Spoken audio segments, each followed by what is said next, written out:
Okay.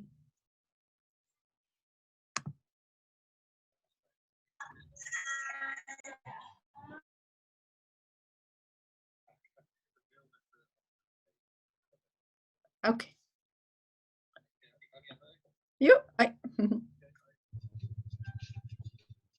So I think he's now, my colleague, Dr. Richard Molenkamp, is now getting connected. And he will continue with the presentation on the molecular diagnostics. This was just my introduction to give you a picture about what is happening in the Netherlands. Okay, thank you. Yeah, thank you. Welcome to Dr. Richard. Please, you continue to present your data in your experience in Netherlands. Please, Dr. Richard.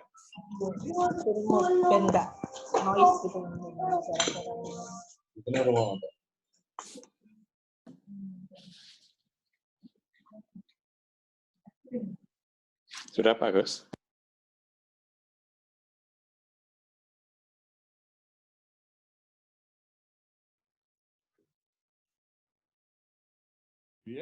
Moet de screen sharing uitdoen? Ik weet niet hoe dat moet.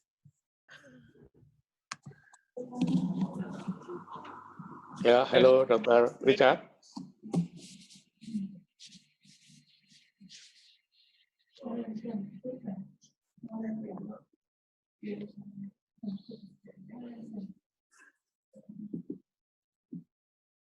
Hallo. Yeah, yeah. Hello, Professor Verboeg. Yeah. Ja.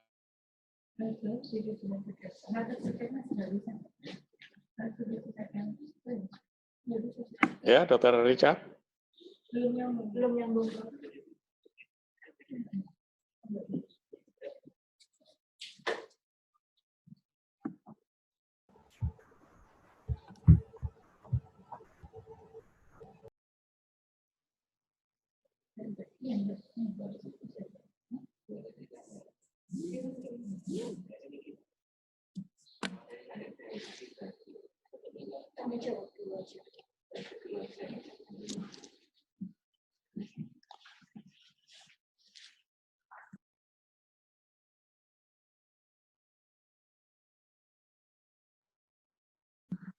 Yeah, Bagus.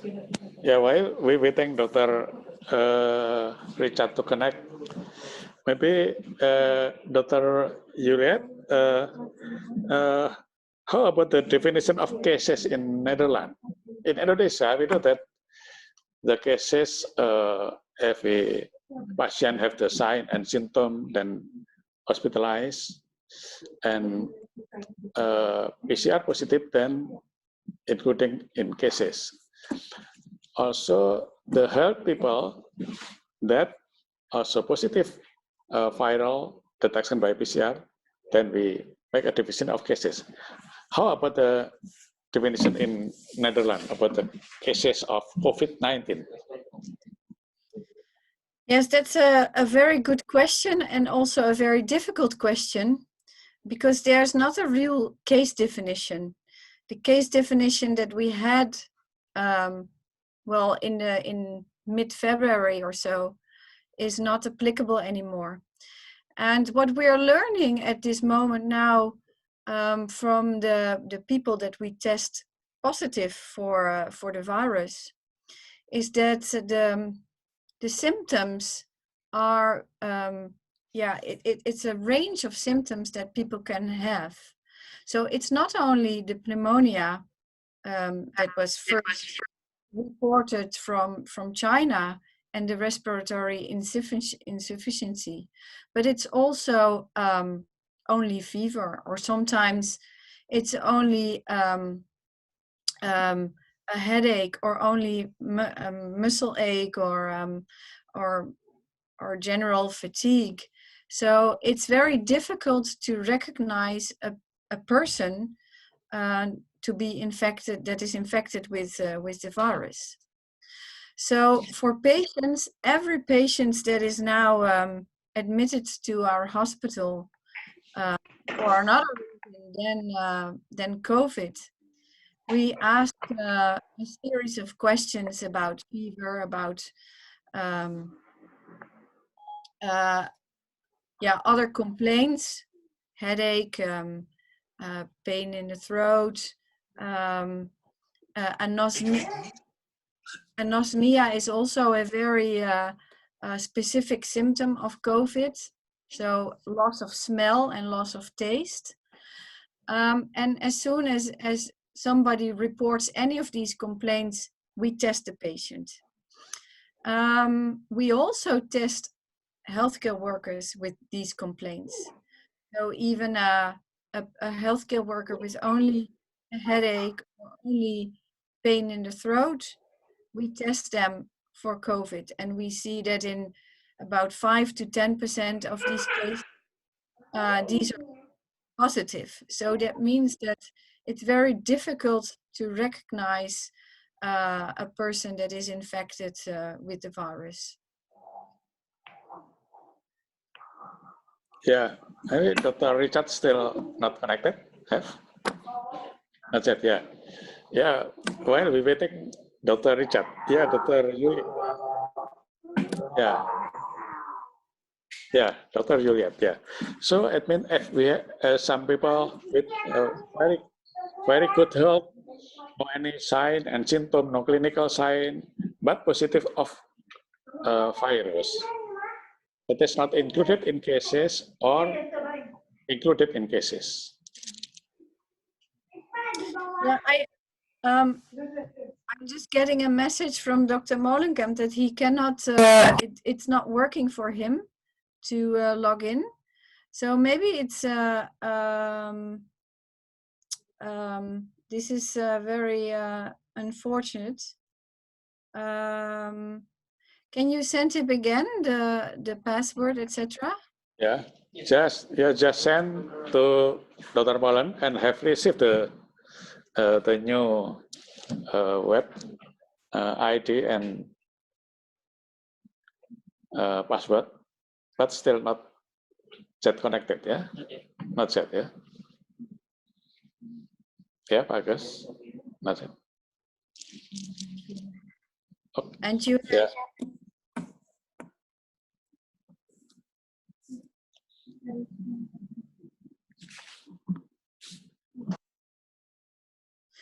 And what, can you repeat your question that you had for me, Professor Koenteman? Yeah, maybe, yeah.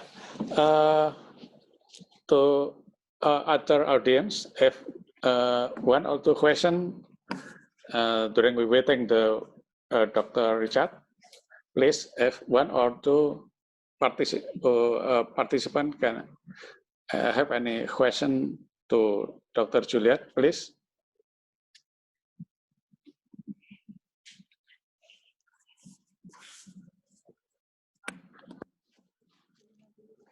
I have one remark.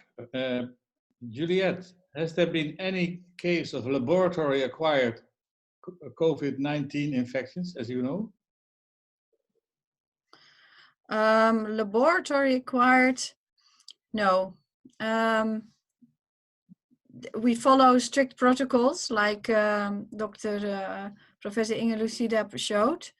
So as far as I know, no laboratory acquired cases. Is that what you meant, or was there? Yes, because my question is, what type of precautionary measures should you have in place in Indonesian laboratories to be able to protect your personnel properly? That is, do you really need a BSL-3 level laboratory? Because then it's very restricted in Indonesia. There are only very few of those. Or can we handle specimens like we do for all respiratory specimens in our laboratories routinely, that is putting in a safety cabinet, etc.?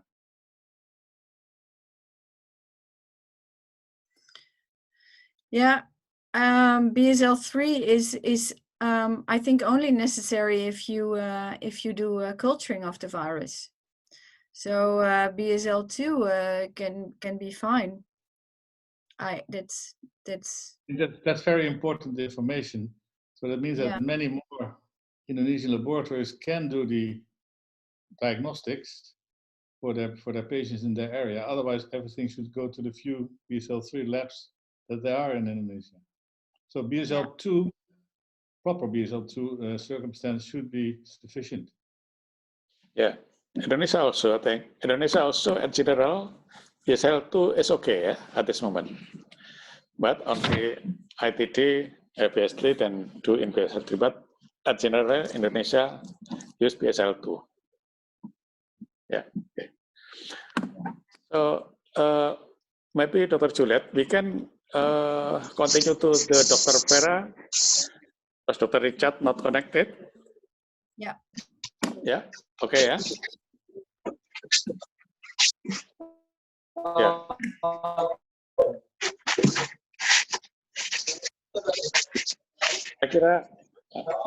Ya. Saya kira kita bisa lanjutkan pembicara berikutnya dulu. Setelah itu kita berdiskusi lagi untuk karena Dr. Richard sampai saat ini belum bisa koneksi. Dr. Vera, apakah sudah siap? Ya, Dr. Vera. Ya, Prof. Sebentar lagi disiapin, Prof. Ya, silakan, Dr. Vera. Yulia mana?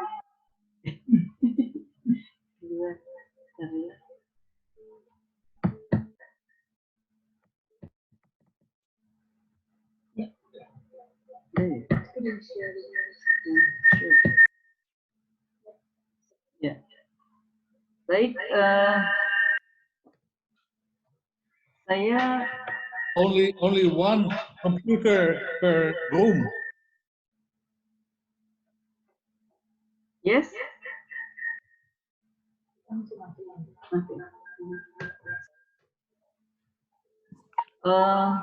Selamat sore semuanya.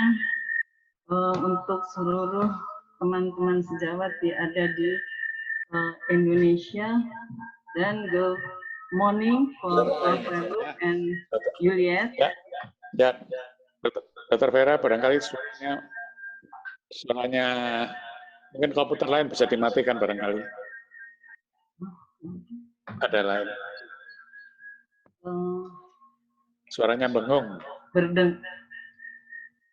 Feedback. Sebentar, yang punya Yulia mungkin dilihat.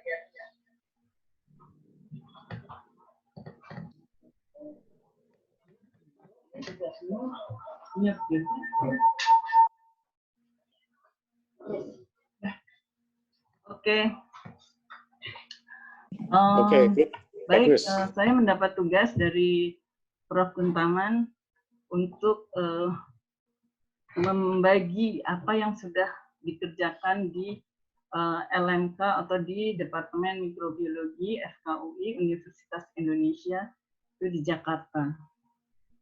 Jadi mungkin kalau background sudah tadi juga udah dengan Prof. Inge bahwa COVID-19 itu sudah menjadi pandemi dan beredar ke seluruh dunia, dan memang identifikasi dan deteksi virus itu sangat penting untuk mencegah dan mengontrol penyebaran daripada infeksi. Nah, untuk diagnosis itu tentu diperlukan yang cepat, tepat, spesifik, sensitif, dan akurat.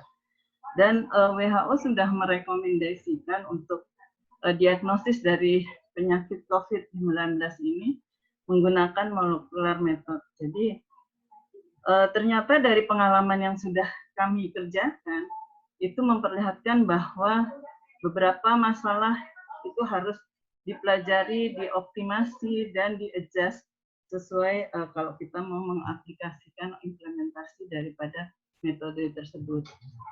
Jadi saya rasa ini hanya sebagai pengantar bahwa memang identifikasi cepat sangat penting tadi untuk mencegah dan mengontrol penyebaran penularan daripada virus SARS coronavirus 2 ini.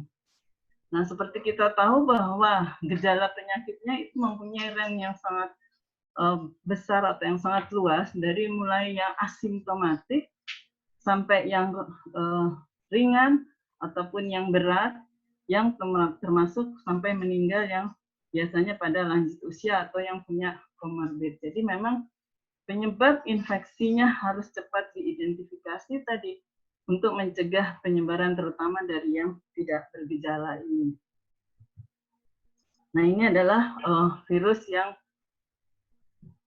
sudah diisolasi. Sorry, I make take master because not very clear. Say Julia. So we know that the SARS coronavirus 2 yang menyebabkan penyakit COVID-19 ini, dan sudah diisolasi genomnya secara lengkap, sehingga dengan adanya isolasi genom, berbagai genom yang sudah ada di Genbank itu memudahkan untuk mempelajari dan melakukan penelitian terhadap virus ini.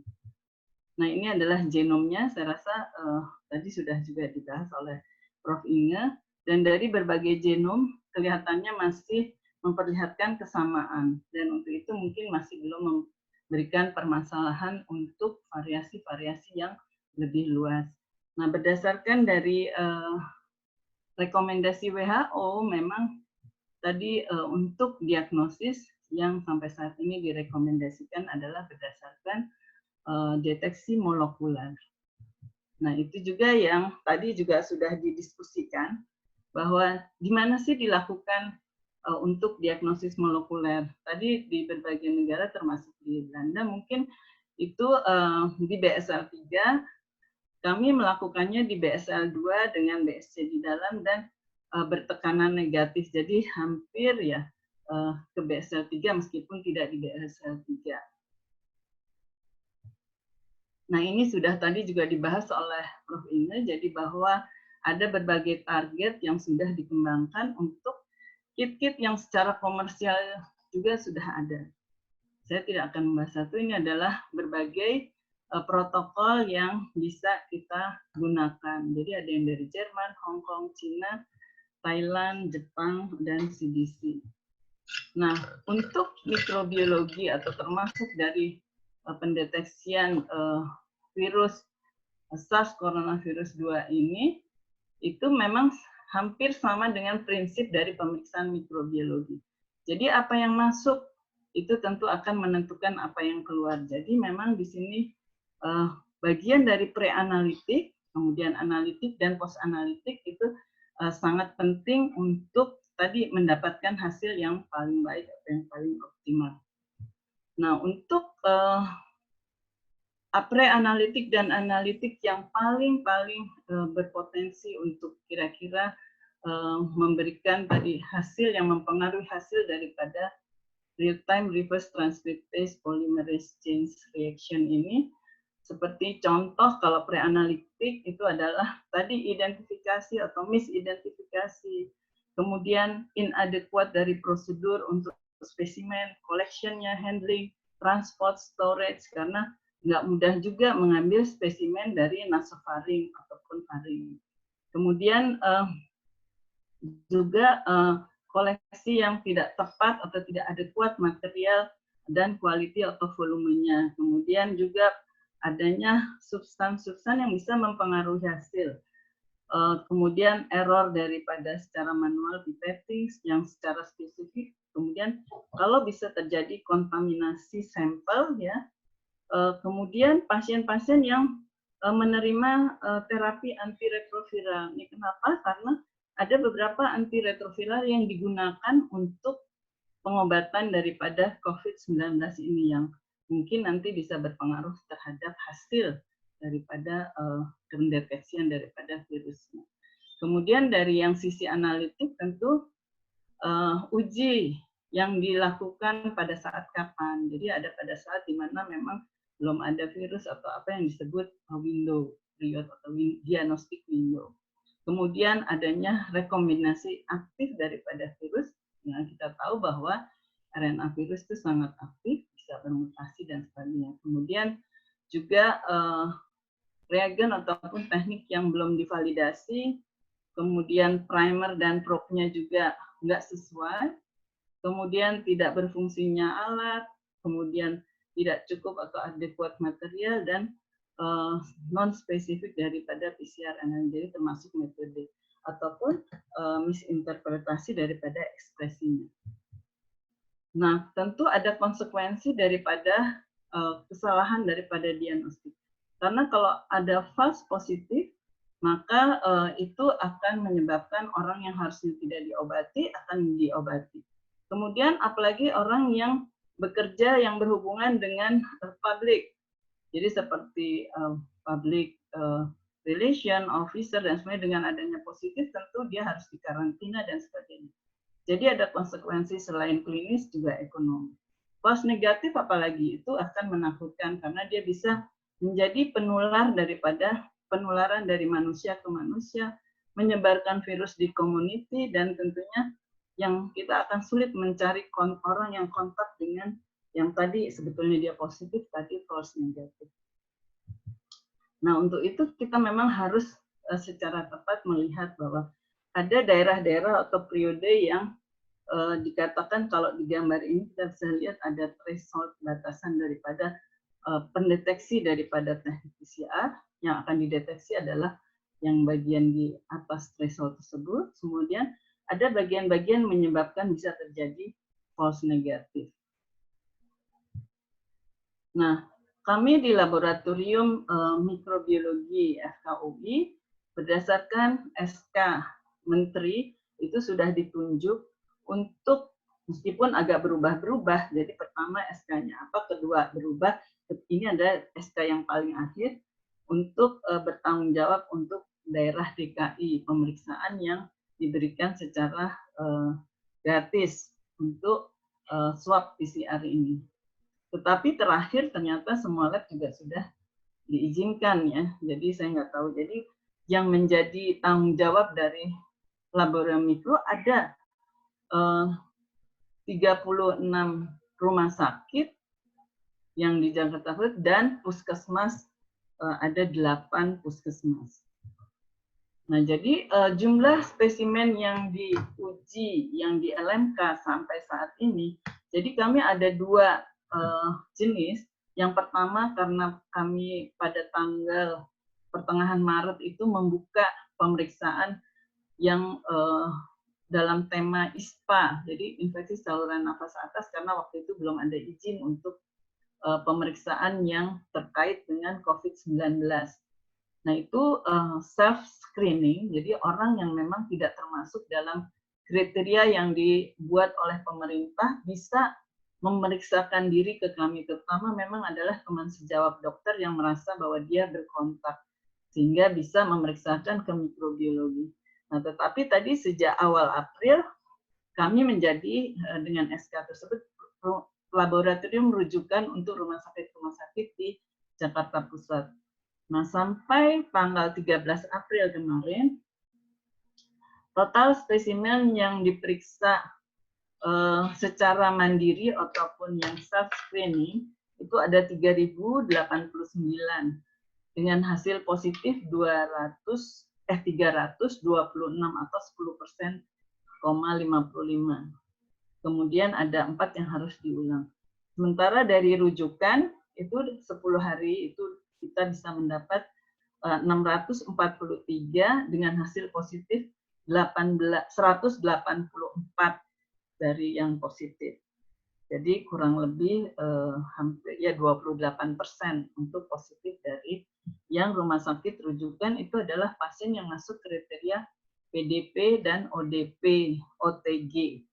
Jadi yang memang mengarah lebih ke arah suspek ya. Nah, pre-analitika problem yang ada yang kami alami di Laboratorium Mikro adalah pertama adalah banyak data yang nggak lengkap, terutama dari rumah sakit rujukan. Kemudian itu yang akan menyebabkan jumlah nanti pelaporan hasil itu tidak lengkap karena ada yang mengirim seperti spesimen yang kedua atau ketiga itu tidak ditulis. Jadi kami bisa nantinya menghitung dalam jumlah orang jadinya. Kemudian tadi spesimen yang dikumpulkan atau yang di collecting itu tidak inappropriate karena itu terbukti dari hasil pemeriksaan ada yang harus diulang. Jadi kita bisa lihat di sini bagaimana besarnya kelengkapan data yang kurang yang ada di data. Jadi kadang-kadang sulit mengklasifikasikan tadi orang yang datang itu apakah PDP ataupun ODP untuk yang terutama untuk yang mandiri. Nah, dalam sisi masuk ke fase analitik, nah kami menggunakan kit dari yang berdasarkan CDC, kemudian karena sudah habis, kemudian dilanjut dengan ASTAR, COVID-19, dan yang terakhir itu kami sekarang menggunakan Sun Yat-sen dari Sun Yat-sen University. Nah ini dari yang CDC tadi sudah dijelaskan bagaimana interpretasi. Jadi ada N1 sampai N3 yang kemudian nanti ada yang konklusif ataupun inkonklusif. Ini tadi Prof. Ina sudah jelaskan, saya tidak ulang. Kemudian interpretasi tadi bahwa yang penting adalah mengetahui orang yang membaca adanya kurva sigmoid ini. Jadi kalau positif maka dia akan meningkat. Pada ini contohnya adalah untuk target daripada N1 dan N2. Ya. Sementara yang inkonklusif maka yang konklusif jadi ada N1 yang meningkat, kemudian N2-nya tidak meningkat. Nah, itu yang inkonklusif biasanya kami akan ulang untuk melihat bahwa hasil yang diberikan seperti apa. Nah, untuk kontrol internal itu juga sangat penting karena kita bisa melihat di sini serangkaian dari kurva yang merah yang tinggi itu kalau dia bagus. Jadi sampelnya bagus, sementara ada di sini nggak kelihatan mungkin karena ada gambar foto-foto jadi yang rendah. Nah itu biasanya tidak bukan yang merah yang rendah itu karena tidak sama, itu berarti kemungkinan hanya sedikit sekali kalaupun ada sel, sehingga kalau kita nanti mendapatkan hasil kemungkinan bisa jadi kecil juga. Nah itu biasanya kita juga lakukan pengulangan. Nah ini tadi deteksi yang konklusif dan inkonklusif terkait dengan primer yang N1, N2, dan sementara adalah kontrol, itu FP yang tadi RNA-seq dari human. Nah untuk yang pemeriksaan yang ASTAR itu ada 2 target dari SARS coronavirus ini, kemudian ada internal control. Tapi kalau dari kit ini, probe dan primernya biarpun 2 target kita nggak bisa bedakan karena dia hasilnya akan kelihatan sama. Jadi kegagalan daripada yang probe atau primer, pasangan primer dan probe yang satu dan yang lain tidak bisa kelihatan. Tetapi tentu tadi kalau memang di bawah dari 40 CT-nya itu dinyatakan positif. Kalau tidak ada sigmoid kurvanya itu adalah negatif. Kemudian undetermined kalau invalid itu tadi sama, kita harus ulang, kita lihat hasil yang berikutnya. Kemudian ini tadi gambar yang kalau SARS coronavirus tadi dengan menggunakan yang ASTAR, jadi yang 1 dan 2 kita tidak bisa membedakan, sementara di bawah adalah yang kontrol internal itu bisa kita lihat karena probe labelnya berbeda.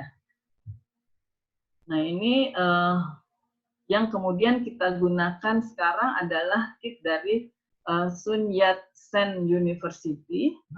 Itu juga dia mempunyai target 2, jadi N sama ORF dengan label yang berbeda, kemudian ini kontrol internal. Jadi sama, kalau negatif tidak ada kurva sigmoid, jadi negatif, kalau yang positif itu ada kurva sigmoid. Kalau salah satu itu ada inkonklusif, kemudian kita ulang. Apabila dia menjadi negatif, dia akan negatif. Kalau dia tetap positif, dia menjadi positif. Nah ini kita lihat bahwa dia mempunyai label yang berbeda sehingga kurvanya kita bisa lihat baik yang N maupun yang ORF dan internal control. Keuntungannya